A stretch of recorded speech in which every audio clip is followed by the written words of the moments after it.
इस वक्त हम हैं वाराणसी में, काशी में। सावन का महीना प्रारंभ हो गया है। भगवान शिव को काशी बहुत ही प्रिय है।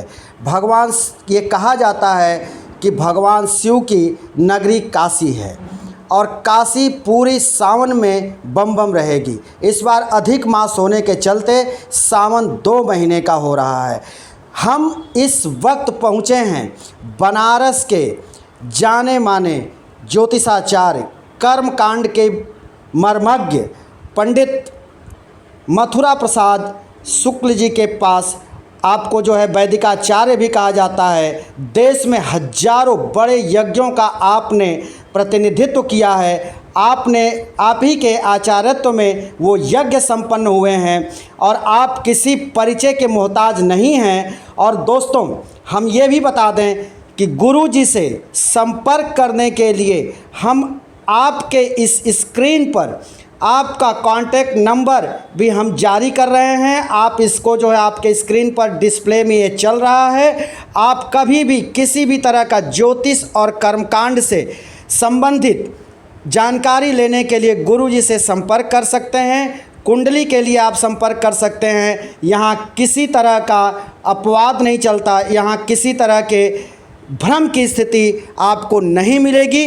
तो आप हैं बनारस के जाने माने विद्वान गुरु जी, और हम गुरु जी से जानेंगे कि सावन का महीना भगवान शिव के लिए कैसा होता है और भगवान शिव की आराधना किस तरह से करनी चाहिए, कौन सी पूजा पद्धति उत्तम होती है और उन्हें क्या चढ़ाना चाहिए और क्या नहीं चढ़ाना चाहिए और किस तरह से व्रत और उपवास रखना चाहिए, इस सब के बारे में गुरुजी आपको बताएंगे। तो अब हम आपको गुरुजी से मुखातिब करा रहे हैं। गुरुजी खुद ही आपको बताएंगे, आप ध्यान से सुने और उसे समझें।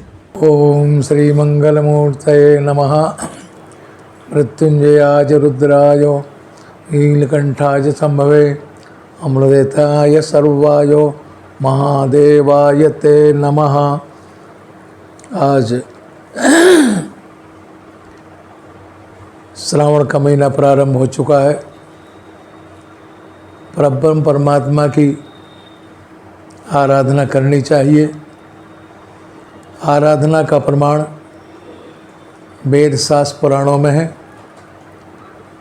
जिस प्रकार सामान्य वाणी से इंसान की पहचान समाज में कहा जाता है, उसी प्रकार विशेष रूप से वाणी से परमात्मा की पहचान मानी जाती है।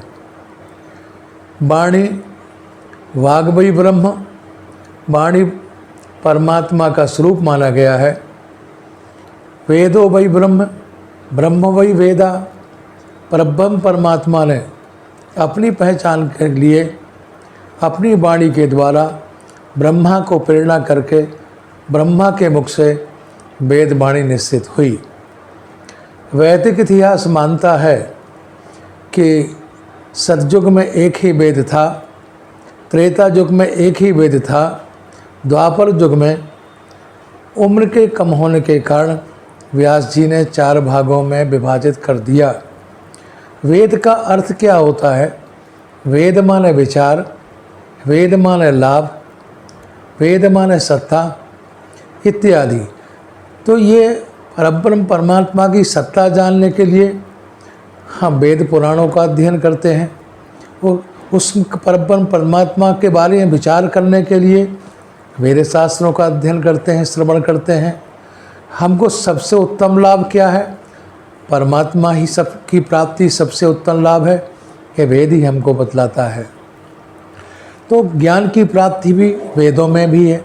इस प्रकार सृष्टि के ग्रंथों के अनुसार परब्रह्म परमात्मा निराकार स्वरूप से एक ही है, लेकिन जब परब्रह्म परमात्मा अवतार लेता है तो उसके 24 अवतार भी माने गए हैं, 10 अवतार भी माने गए हैं, उसमें प्रधान 2 अवतार भी माने गए।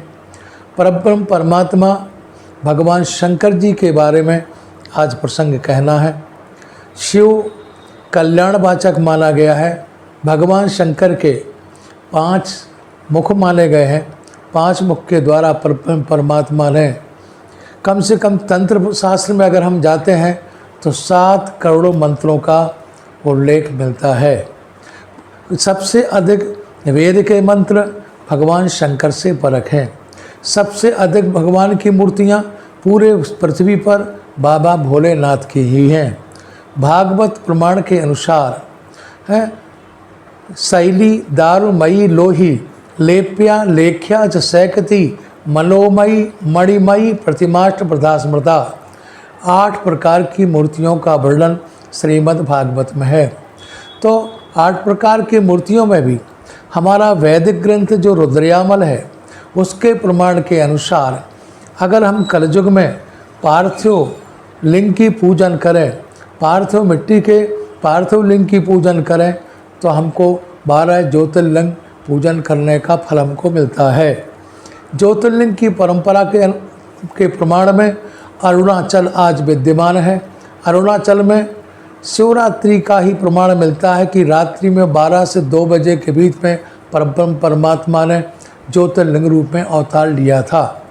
भगवान विष्णु की प्रार्थना करने पर उनके 12 भेद हुए, 12 जगह भगवान ने स्वरूप धारण किया, आज भी 12 ज्योतिर्लिंग है।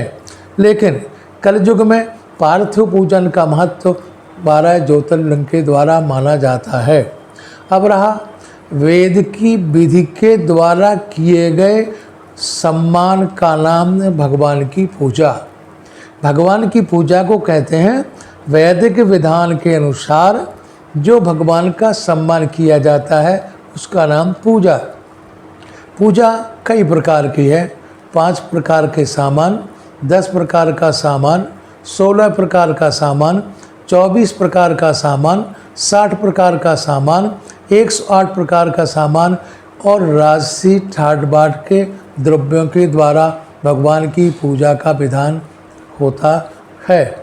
आज भी कोई चीज़ समाप्त नहीं होती है, कहीं ना कहीं राजसी विधान का सामान जरूर होगा। जैसे हमने देखा है विंध्याचल में बसंत बिरला के पार्क में पूरे विश्व का क्वालिटी का फूल वहाँ पर विराजमान है। ऐसी स्थिति में भगवान के राजा महाराजा लोग एक विशाल यज्ञ करते थे। सभी प्रकार की सामग्री राशि ठाट बाट की होती थी, पूरे देश का कल्याण होता था। फिर भी आज की स्थिति में हम 16 प्रकार के सामानों की पूजा करते हैं। ये चातुर्मास चल रहा है। चातुर्मास में शांत विद्वान लोग एक जगह स्थिर होकर के देवताओं की आराधना करते हैं। गर्ग संहिता के अनुसार परब्रह्म परमात्मा के 6 स्वरूप विशेष माने गए हैं। पूर्णतम अवतार, पूर्ण अवतार, अंश अवतार, अंशांश अवतार, कला अवतार और आवेश अवतार। 6 प्रकार के अवतार जो माने गए हैं उसमें ये निश्चित है आवेश अवतार सिद्ध संतों को माना गया है, सिद्ध गुरुओं को माना गया है। जब तक इस धरती पर सिद्ध संत लोग, विद्वान संत लोग, विद्वान लोग धर्म का प्रचार ठीक से करते रहेंगे, ज्ञान का प्रचार ठीक से करते रहेंगे, तब तक परब्रह्म परमात्मा को इस धरती पर अवतार लेने की आवश्यकता नहीं पड़ेगी। जब लोग धर्म का प्रचार ठीक से नहीं करेंगे, विद्वान लोग, संत लोग जब आचरणहीन हो जाएंगे, ज्ञान का ठीक से प्रचार नहीं करेंगे, तो परब्रह्म परमात्मा को अपने सम्मान के स्वरूप की रक्षा के लिए, धर्म की रक्षा के लिए, अपनी वेद वाणी की रक्षा के लिए असुर मारथा पैसुरन राखें निज सुसेद जग विस्तार विसर्जन राम जन्म कर हेत। क्योंकि संसार में कीर्ति जस सजीवती, सम्मान से बढ़कर कुछ भी नहीं होता है। अपने सम्मान के स्वरूप की रक्षा के लिए, भक्तों की रक्षा के लिए, दुष्टों के नाश के लिए फिर भगवान को आना पड़ता है। आइए, ये श्रावण मास है, देवता अनेक हैं, माँ दुर्गा हैं, बाबा भोलेनाथ हैं। हालांकि पौराणिक कथाओं के अनुसार द्रव्यम इच्छेत हुतासनाथ, शास्त्र कहता है हमेशा हवन करने से लक्ष्मी स्थिर होती है और पाप कटता है। ज्ञानम इच्छेत संकरात, अगर ज्ञान की प्राप्ति करना है, भोग की प्राप्ति करनी है, द्रव्य की प्राप्ति करनी है, बाबा भोले की आराधना का प्रसंग मिलता है।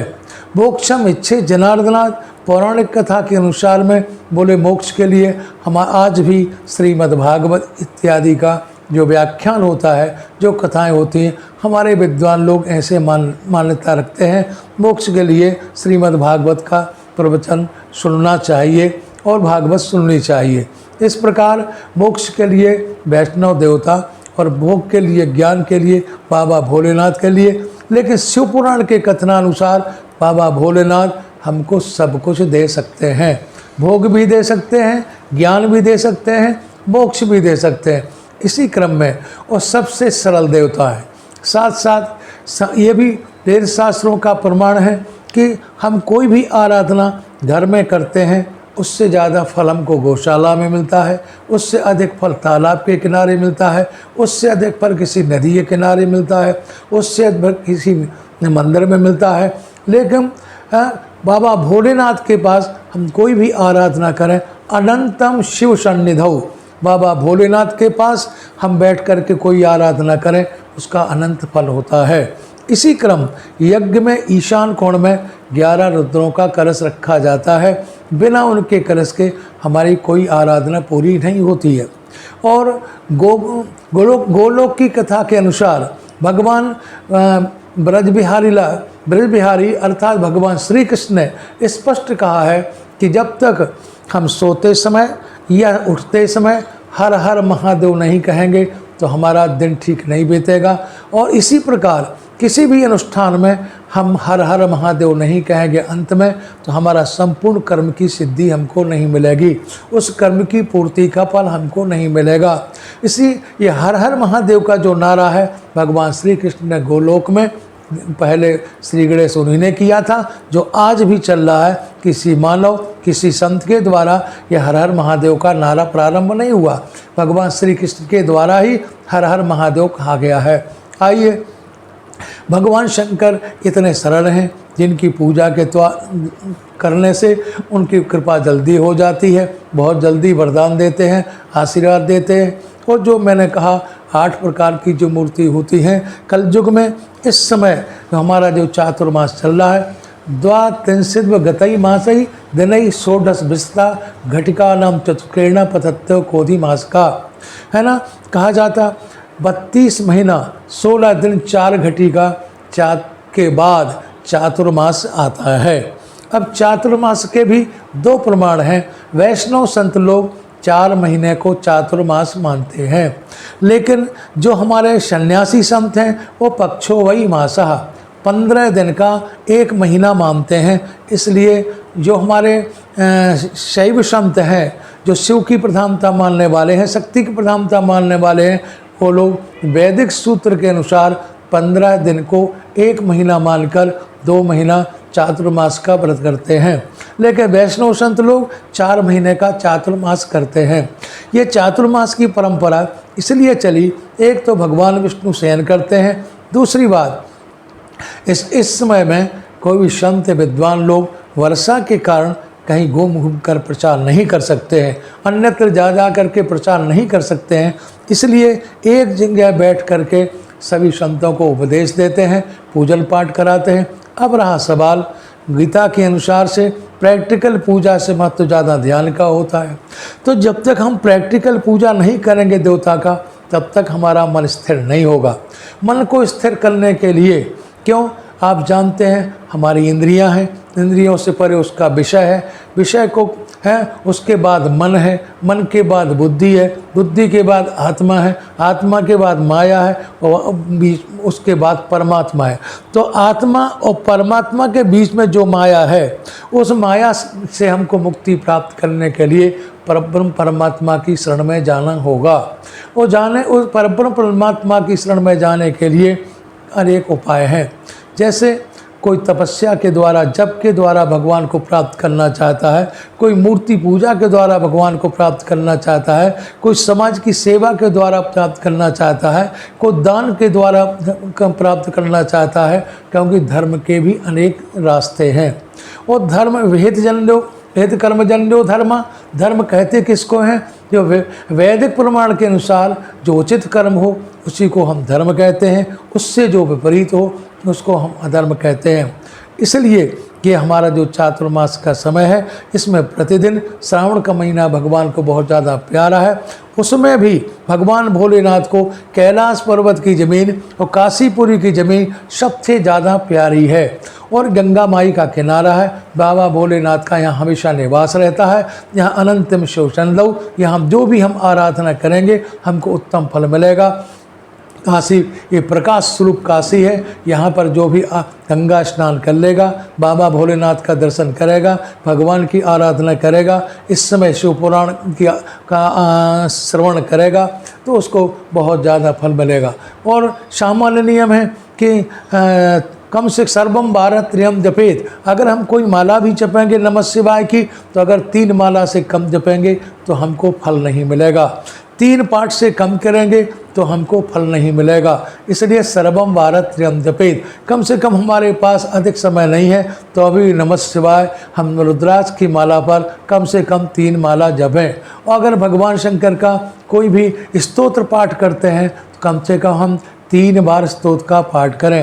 और अगर रुद्राष्टाध्यायी के द्वारा हम भगवान शिव की आराधना करें तो उससे अच्छा और कुछ फल हमको नहीं मिल सकता है।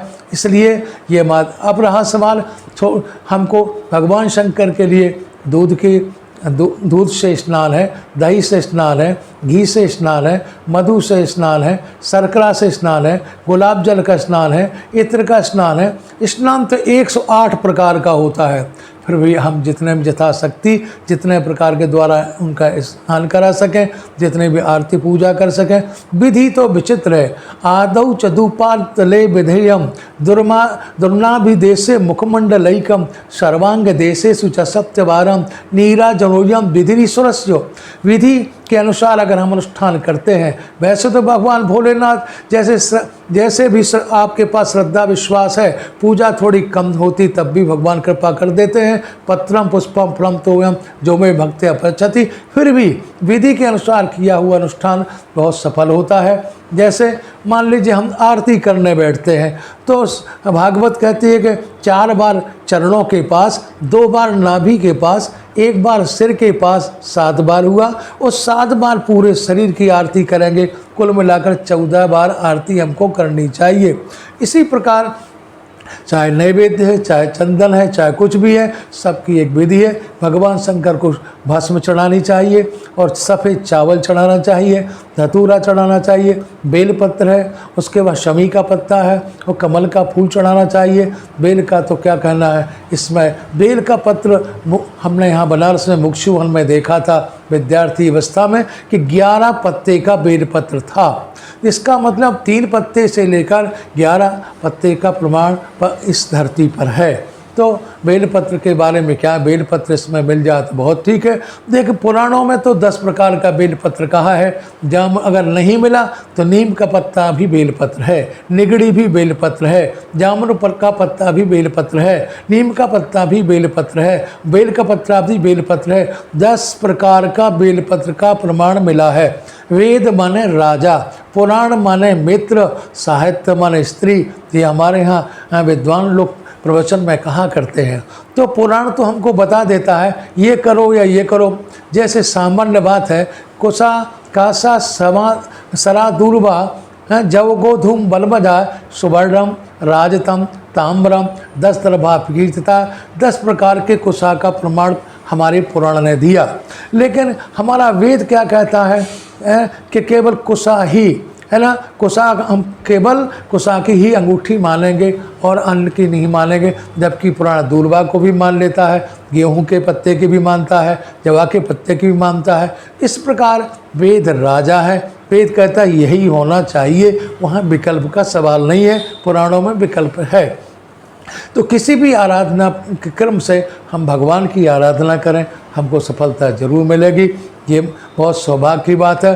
और पुरुषोत्तम मास में भगवान भोलेनाथ की आराधना भी हो और भगवान नारायण की आराधना हो, क्योंकि दोनों एक दूसरे के बिना नहीं रह सकते हैं। इसलिए इस जैसा कोई समय नहीं है। और गंगा के जल के द्वारा बाबा भोलेनाथ की आराधना विशेष शुभ होनी चाहिए। इस प्रकार और ये भी है, भगवान की आराधना के बाद कम से कम 10 बार श्री राम जय जय राम भगवान शंकर को सुनाना जरूरी है, क्योंकि उनसे उनकी तृप्ति होती है। 24 घंटे भगवान राम नाम बाबा भोलेनाथ जपते रहते हैं। भगवान की आराधना के बाद में हमको 10 बार श्री राम जय राम कहना चाहिए, और भगवान राम की आराधना के बाद 10 बार ओम नमः शिवाय कहना चाहिए। दोनों का अभिन्न दोस्ती है, अभिन्न संबंध है। परमात्मा एक ही है, लेकिन अवतार बाद अनेक रूप में पधारते हैं। शिव रूप जो परमात्मा का है वो कल्याण को देने वाला है, और ये हमको सौभाग्य श्रावण का महीने का समय मिला है। वैसे हमारे इसी संसार में हमारे भारतवर्ष में ही आप मध्य प्रदेश पश्चिम तरफ जाएंगे तो वैशाख महीना को बहुत ज़्यादा महत्व देते हैं। वैशाख का और श्रावण का महीना ये दोनों बाबा भोलेनाथ की आराधना के लिए विशेष फलदायी होते हैं। वैशाख में लोग भगवान शंकर के ऊपर एक घड़ा टांगते हैं, जिसमें से छेदा करके और रुई डाल देते हैं। भगवान शंकर के ऊपर 24 घंटे निरंतर जल गिरता रहता है। भगवान शंकर की आराधना केवल पाठ करने से और महारुद्र के माध्यम से, हवन करने के माध्यम से और रुद्राभिषेक के माध्यम से 3 प्रकार की आराधना होती है। पाठात्मक यज्ञ होता है, अभिषेकात्मक यज्ञ होता है, हवनात्मक यज्ञ होता है। 3 प्रकार के यज्ञ भगवान शंकर के होते हैं। तो ये जो हमारा समय है इसमें अभिषेकात्मक का महत्व हो ज़्यादा है। घर घर में, पूरे देश में, विदेश में लोग इसमें भगवान शंकर की आराधना कर रहे हैं। कोई व्रत कर रहा है, जैसे भी हो सके। निराहारऊ जताहारऊ तन्मनस्कऊ समाहितऊ। अगर आप खाली पेट होकर के भगवान शंकर की आराधना करें सवेरे, नंबर 1 की वो नहीं हो सकता है, कुछ फलाहार करके करिए, वो नहीं हो सकता है। अगर तबीयत खराब है, भोजन करने के बाद भी भगवान का पूजन पाठ करिए। जैसे मन स्थिर आपका हो जाना चाहिए, भगवान शंकर की आराधना करें, आपका कल्याण जरूर होगा। इन्हीं शब्दों के साथ ओम नमः शिवाय, ओम नमः शिवाय, ओम नमः शिवाय। श्री राम जय जय राम।